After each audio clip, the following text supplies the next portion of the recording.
Rectangulaire avec les anti-brouillards également. Ça va être un peu plus arrondi sur les phases, alors c'est 2-1 et 2-2 pour être plus clair. Voilà, donc elle est vraiment complète en termes d'équipement.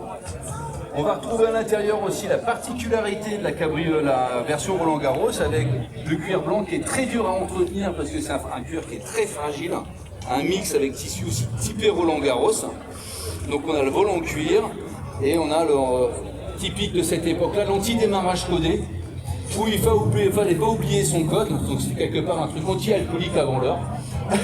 Il y avait un digicode pour pouvoir redémarrer la voiture, et qui a été supprimé de les versions suivantes. Donc Sébastien, donc cette voiture-là, tu l'as depuis combien de temps et pourquoi tu l'as achetée? Alors, j'ai depuis un an. Pourquoi je l'ai acheté? Parce que je m'embêtais avec trois enfants en bas âge. Donc il me fallait une petite occupation en plus. Plus sérieusement, je cherchais une 205 GTI à l'époque. Et vu les prix, et vu l'état, j'ai cherché longtemps et j'ai pas trouvé. Et je cherchais une petite Peugeot mythique. Donc je me suis tourné vers cette Roland Garros qui est quasiment trouvable aujourd'hui. Comment c'est dans cet état? Oui. Ouais, très très rare. Et récupéré dans un état qui était pas celui-ci. Hein. Donc il y a une restauration complète. La seule chose que j'ai déléguée, c'est la couche de peinture finale et vernis. Donc j'ai tout restauré, j'ai sorti le moteur, je suis pas mécanicien à la base. Hein. Je suis gros bricoleur, mais pas du tout On est sur du 1,8 litre 1,8 litre, ouais. Et j'ai fait ma couche de peinture dans le garage. Donc je suis pas mécontent du résultat, il reste un petit peu de travail sur la scénerie. Les jantes un petit peu, mais elle sera presque en état complet. Ouais, elle est magnifique. Donc la capote est sous le compartiment qui est ici. Donc d'origine, normalement, c'est une sorte de simili-sky qui est collée. Exactement. Sur cette partie-là. Il y a beaucoup de gens effectivement qui remplacent cette partie qui est fragile. Parfois on remet un autre truc par un cellier, mais le plus pratique généralement c'est de refaire une peinture noire. J'avais acheté le simili et en fait j'ai vu quelqu'un qui avait trouvé ça vraiment plus durable. Ouais, parce que le soleil en général ça prend cher. Exactement. Sur cette surface-là. Ça va, je l'ai restauré intégralement. Donc, ah oui. Donc oui, c'est la capote, c'est en fait le vrai avantage, je pense que tu vas me confirmer, de cette voiture-là, c'est que c'est une vraie 4 places. Ça veut dire qu'on a des enfants, justement, on veut le côté promenade, hein, parce que forcément, c'est pas une Formule 1, ça reste le moteur classique du 306 normal. Mais en même temps, c'est une vraie voiture plaisir, parce qu'on peut emmener la famille, on peut les emmener à l'école, on peut faire des promenades comme ça avec 4 personnes dans la voiture, ce qui n'est pas courant au cabriolet. Bon, jusqu'à 90, on va dire les places arrière, c'est viable en termes de vent. Au-delà, ça devient un peu sportif pour la casquette et les lunettes. C'est presque comme le casque tout à l'heure, on voyait avec la KTM. Bon, le souci, c'est que j'ai 3 enfants. Voilà. Donc c'est aussi l'intérêt. C'est une voiture qui, pour le quotidien, marche très bien. Ouais. Donc elle a combien de kilomètres alors? Elle a 123 000. 123 000, elle est toute jeune. Et je l'ai restauré intégralement, je peux montrer le moteur. Là on va pouvoir voir le moteur, contrairement à la voiture précédente qui était un peu plus camouflée. Donc là on arrive quand même sur des grandes productions. Alors pour information, cette voiture-là a été produite sur 2 sites, pour ceux qui connaissent. Alors, j'ai cru entendre que quelqu'un avait aussi le 306 cabriolet. Alors, le gros problème que tu as sur ces voitures, c'est les capotes électriques dans les systèmes. Donc on va revenir à la capote après. Mais en termes de production, elle est produite à Poissy et sur le site de Pininfarina en Italie. Il y a 2 sites de production. Et les dernières ont été sorties à Poissy. C'est eux qui ont sorti les dernières. Alors je pense que les dernières ont dû sortir vers 2001-2002. Un autre peu, je crois pas tous. C'est les 30 ans de la 306 cette année, je crois. C'est pas impossible. J'ai été contacté. Donc il y a différents sites forums. Là, regardez le côté moteur qui est propre. On pourrait manger dessus. Et dedans, d'ailleurs, tellement c'est propre. Il y a différents forums, on va dire, qui existent, c'est l'association autour de la 306 Cabriolet. Alors, je pense qu'il y a le 306cabriolet.fr qui est le plus connu, je pense. Et on a juste. Voilà, ça n'engage que moi, mais je pense que c'est le meilleur.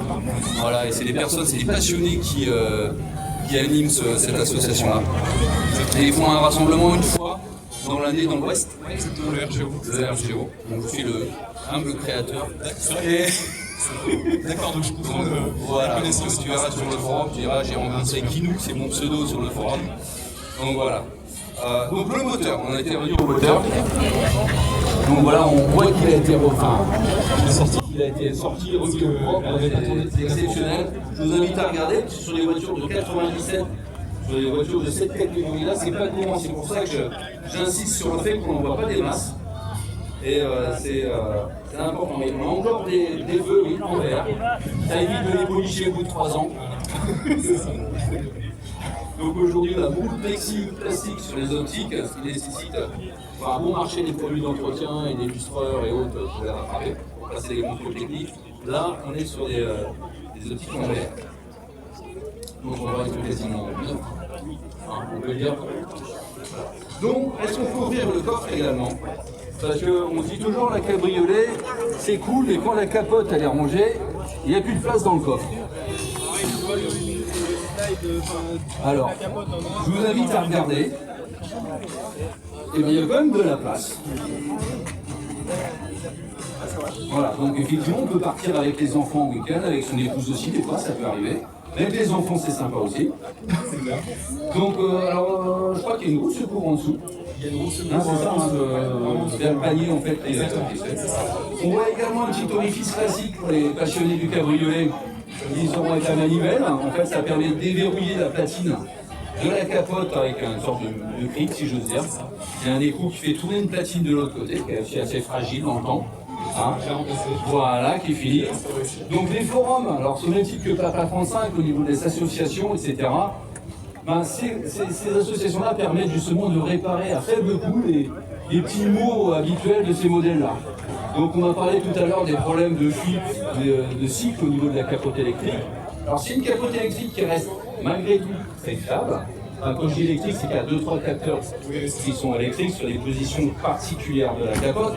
On a un calculateur qui gère le séquencement du pilotage du vérin, de vérin, je connais moi. Et voilà, donc il y a un calculateur qui va être planqué par là derrière. Le groupe hydraulique est accessible sur la compartiment droite du coffre. Et généralement, les mots, c'est que soit des fois le cycle est décyclé, ou le capteur qui dit que le nez de capote est ouvert. En général, le fil se coupe dans le temps, donc le cycle ne peut plus se dérouler. En fait, même s'il y a 2-3 mots, il y a vachement moins de panne qu'une 206 cabriolet coupé, avec tous les toits rigides, etc. Mais en fait, avec le côté forum comme ça, on trouve les astuces, on sait comment intervenir. Et même moi, au plus qui ne suis pas bricoleur, super mécano, on arrivait à dépanner nos voitures. Les pannes, elles sont classiques. Voilà, et les pannes sont connues, identifiées, on sait quoi faire. Et merci les associations, merci les forums. Aujourd'hui, c'est l'avantage des réseaux sociaux, il n'y a pas que du mal. Exactement. J'ai fait un site qui s'appelle 306-rolandgarros.fr où il y a tout détaillé de la restauration. Et j'ai plein de passionnés qui me contactent, d'autres automobiles qui m'ont contacté, qui vont en restaurer une aussi. Voilà, c'est hyper sympa. Voilà, c'est super. Il y a l'avantage de cette voiture-là. Alors, est-ce qu'on va pouvoir faire une démo pour la capote, si c'est possible? Donc, forcément, fermer le coffre, sinon il y a une sécurité du capteur. La capote ne se ferme pas. C'est logique, hein, sinon on va faire du dégât.